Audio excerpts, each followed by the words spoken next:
Hello everyone, welcome again. आज की video के अंदर लौटे हैं एक नई खुशखबरी के साथ, वो भी रोहतक का एग्ज़ाम जिन भी कैंडिडेट्स ने दिया था उनके लिए बहुत बड़ी खुशखबरी।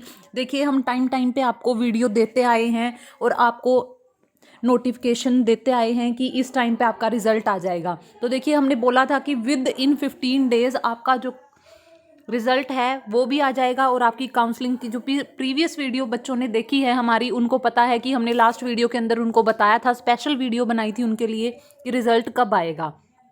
तो देखिए, जो हमारे इंटरनल रिसोर्सेज हैं, कोई भी फेक न्यूज़ नहीं देता है, उनकी रियल न्यूज़ के बेसिस पे ही हम जो वीडियोस हैं वो बनाते हैं। और उन्होंने बोला था कि आपका जो रिज़ल्ट है वो विद इन 10-15 डेज़ आ जाएगा, और देखिए आपका रिज़ल्ट विद इन 10-15 डेज़ ही आ गया।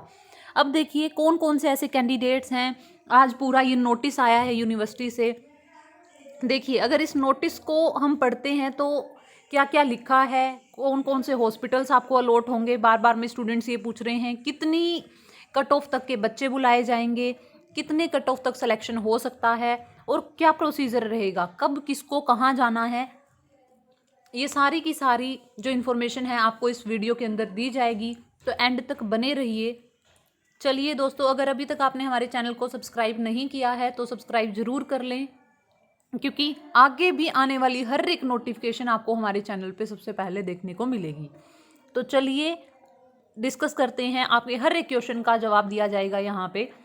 It is hereby notified for the information of all concern that the allotment of the post. देखिए, इसमें यही बताया गया है कि जो अलॉटमेंट हुई है पोस्ट की PGI Rohtak government medical colleges के लिए, उसकी जो काउंसलिंग है उसका शेड्यूल अभी डाल दिया गया है। ठीक है, जिसके जो मेरिट जो भी जिसको ऑब्टेन हुए हैं टोटल 100 मार्क्स में से, वो 90 मार्क्स रिटन स्क्रीनिंग टेस्ट के थे और 10 मार्क्स आपके सोशो इकोनॉमिक क्राइटेरिया के थे।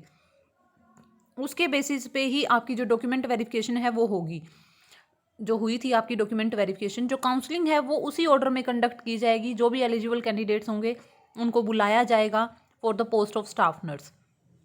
चलिए अब डिस्कस करते हैं कि 20/11/2020 में जो भी आपकी डॉक्यूमेंट वेरिफिकेशन हुई थी 7/12, 12/12, 17/12 और 15/1, तो उनकी जो डॉक्यूमेंट वेरिफिकेशन हुई थी इतने दिनों में जिन भी स्टूडेंट्स की, अब उनका रिजल्ट आएगा।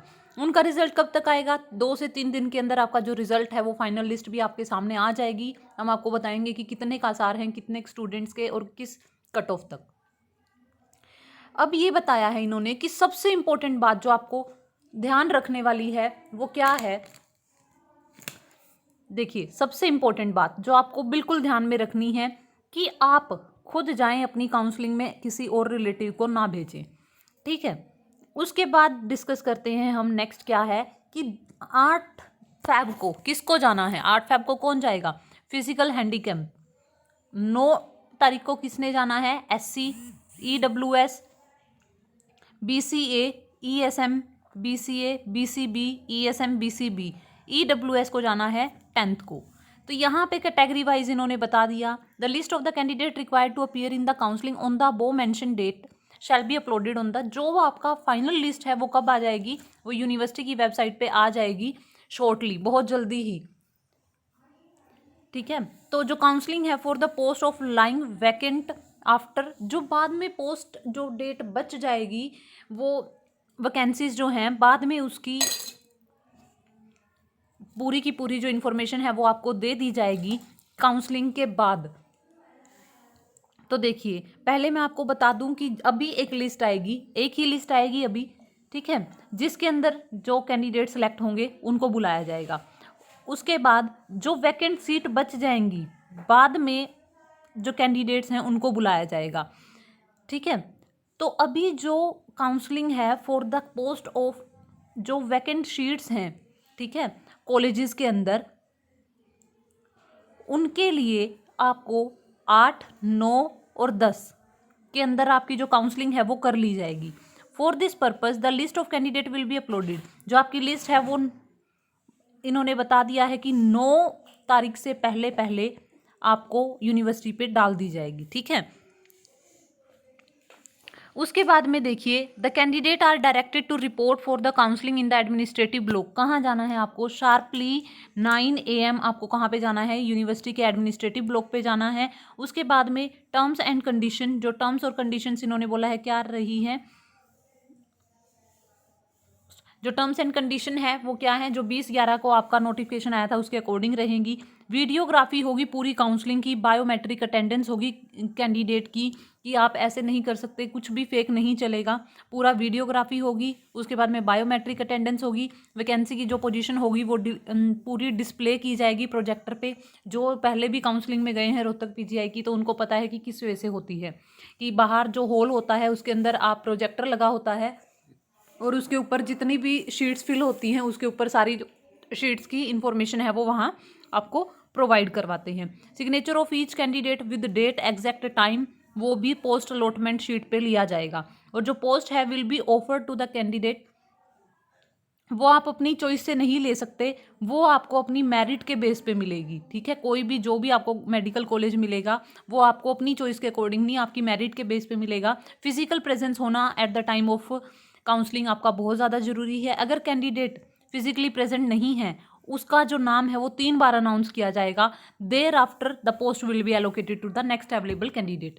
ठीक है, if a candidate comes to the venue of the counselling after allotment of the post in that category is completed then his or her candidature will be not considered। ठीक है, तो ये बात आपको ध्यान रखनी है कि आपको फिजिकली वहाँ पे प्रेजेंट होना है। अगर आप फिजिकली वहाँ पे प्रेजेंट नहीं है तो आपकी जो शीट है वो किसी और को दे दी जाएगी। उसके बाद में देखिए, अगर टाई हो जाता है मार्क्स के अंदर मेरिट में तो क्या क्राइटेरिया रहेगा? सबसे पहले एज रहेगा, फिर मार्क्स देखे जाएंगे आपको कि may be considered senior to other candidate having lower score. ठीक है, तो ये बात भी ध्यान रखनी है। अगर टाई हो जाए फिर भी देन मार्क्स ऑफ हिज और हर क्वालिफाइंग एग्जामिनेशन में be considered for the purpose. और फिर भी अगर टाई हो जाए तो उसके बाद में क्या होगा? Note bro if the tie, अगर फिर भी टाई नहीं टूटता है तो जो मार्क जो आपके क्या बोलते हैं 10th के जो मार्क्स हैं उसके अकॉर्डिंग जो आपका टाई है उसको कंसीडर किया जाएगा।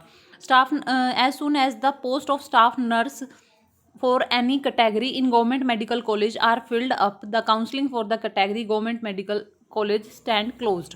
तो जिस पहले ये क्या होगी, मेडिकल कॉलेजेस के अकॉर्डिंग होगी जो आपकी काउंसलिंग होगी। पहले एक कॉलेज की सीट फिल की जाएंगी और फिर दूसरे की। For the post of the staff nurse category wise common waiting list for PGI AIIMS and government medical college will be prepare. तो एक कॉमन ही लिस्ट आएगी पीजीआई की भी और बाकी गवर्नमेंट मेडिकल कॉलेजेस की भी।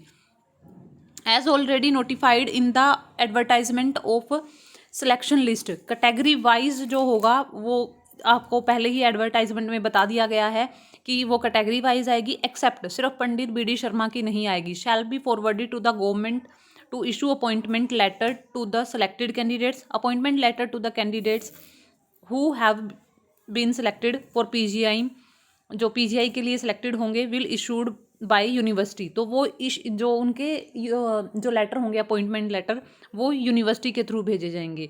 जो please note that option once exercise for the allotment of college institute shall be final and no shifting will be allowed. कोई भी केस हो जाए तो भी आपका जो कॉलेज है वो चेंज नहीं किया जाएगा। जो अपॉइंटमेंट्स होंगे वो government medical college PGI AIIMS Rohtak के अंदर ही होंगे।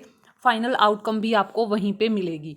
तो देखिए ये पूरा का पूरा जो क्राइटेरिया है आपको इस वीडियो के अंदर बता दिया है कि आपको क्या करना है, कितने बजे कहाँ जाना है, आपकी लिस्ट कब आएगी और कब से कब तक आपका डॉक्यूमेंट वेरिफिकेशन होगा, उसके बाद आपकी फाइनल लिस्ट कब आएगी, कहाँ कहाँ आपको जो मेडिकल कॉलेजेस हैं वो प्रोवाइड होंगे और वैकेंट सीट्स का क्या होगा, अगर टाई होता है तो क्या होगा।